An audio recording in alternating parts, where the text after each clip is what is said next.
G'day everyone, Nick here, also known as Ballsy by some people. We're at the back of the wife's Jeep again, and we have a second battery that's portable, and our portable 240 volt, 12 volt fridge freezer setup from Snowmaster.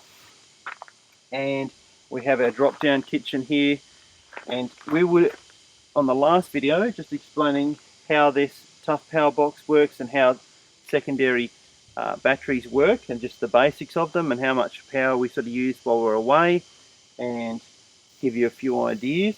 But we just want to have a quick talk about fridges and freezers. A lot of people ask me about this in the shop every single day, and the questions are what size will suit me, how much power it uses, if weather affects power consumption, how efficient it is, what features are going to work for me. A lot of questions out there, so we'll just try and answer some basics and why I chose the 56 litre. Big reason why I chose the 56 litre for this car is I push it in, lock it into this corner, and it's not going anywhere, and we can strap it down and the straps fit in this location. So I wanted a 66 litre Snowmaster fridge freezer or a 72 litre opposite lock one, but guess what? They didn't suit me and they didn't suit our use, so there's no point in buying something I desperately want if it's not going to fit. So, was this big enough for us? Yes, it was. It handled everything perfectly fine. We went over some really nasty tracks. We went up Big Sandy and Byfield National Park towards Five Rocks there on the hottest day of the year.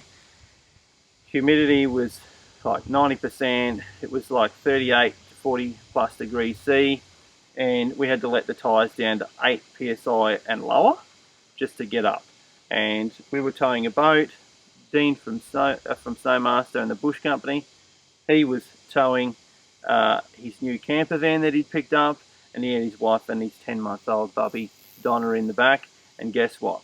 They had heaps of fun. My wife Julianne had heaps of fun, but we actually had nice fresh food, salad, ice cream, a couple of Zebra Deepers in here, and all the meat we needed, and we didn't have any issues. So we did abuse this thing, and it was really, really hot. And guess what? We didn't always have the aircon on in here, and we've got a black roof, so you can understand it was proper hot in the car, and it was proper hot outside as well.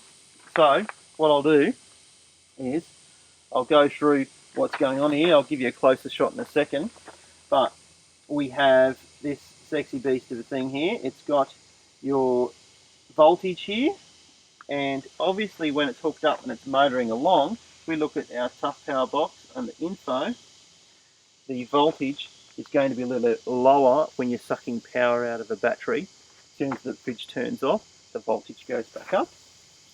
We also have the temperatures that they're in here. Because I've only just plugged this in and it was hot at the start of this video, it's gone from about 30 plus degrees down to about 28 in the last minute or so.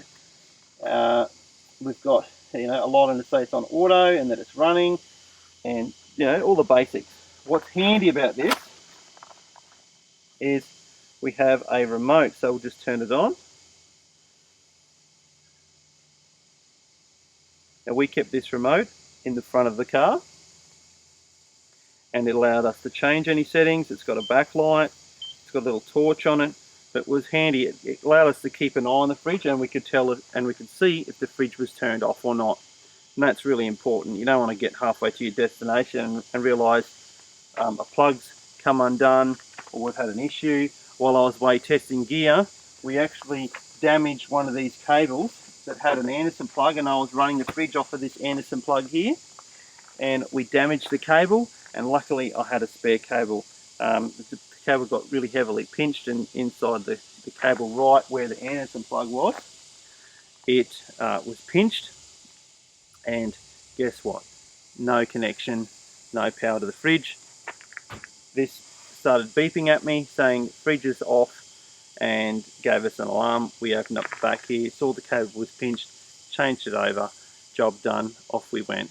So that's handy to stop you from wrecking all your tasty food or your ice cream or your beer or your wine or whatever it is you've got in there. I'll turn that off, tuck it in here. Handy bottle opener. Yes, I did use it. A few leftover bottle tops, but at least you can have a look at what is going to work for you. 56 litres works fast. Power consumption, because we were running the freezer at -17 and it was really hot and humid weather, guess what? We went through a lot more power than what we would have if we would have run the temperatures higher, as in 4 degrees on both sides, like a lot of people have a single tub freezer. We would have used a lot less power. But if you want to have ice cream on the hottest day of the year in North Queensland, it's the only way to do it. You've got to use some power. You've got to use a fridge that's capable of getting down to that temperature in that kind of weather also, because a lot of fridges on the market don't have enough thickness in the wall, and they also don't have a powerful enough compressor for the size fridge it is to get it down and keep it down in that kind of weather. These are all tropical rated, all the opposite lock ones with the Snowmaster compressor, they're all tropical rated, and so you're not going to have any weird temperature failing. So what I'll do is I'll actually do a naughty thing here and unplug it directly without turning it off.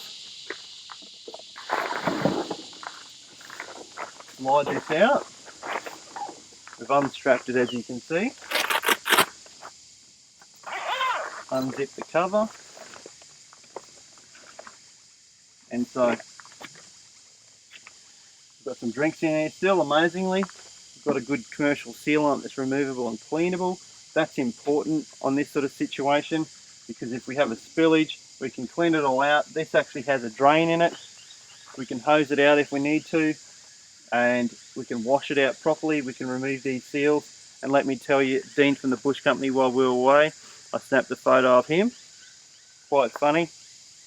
I think it was sour cream all through his fridge freezer.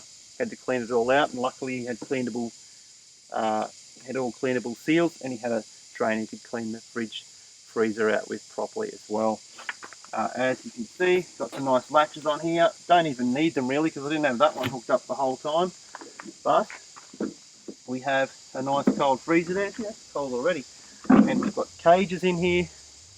The handy thing about these cages is you can lift out bulk amounts at a time, so trying to sort and dig through everything. You can lift it out, get access to the tub underneath, grab the chicken. I tend to keep the chicken and the fish in the bottom, and ice cream and zip doopers in the bottom, and then the meat, like beef and red meat, at the top, because it's less susceptible, and they usually the stuff on the top I have backpacked. So we'll close the freezer section. Close this fridge section. These are lockable in case you go into an alcohol-free zone, or in case you don't want the kids stealing the ice cream.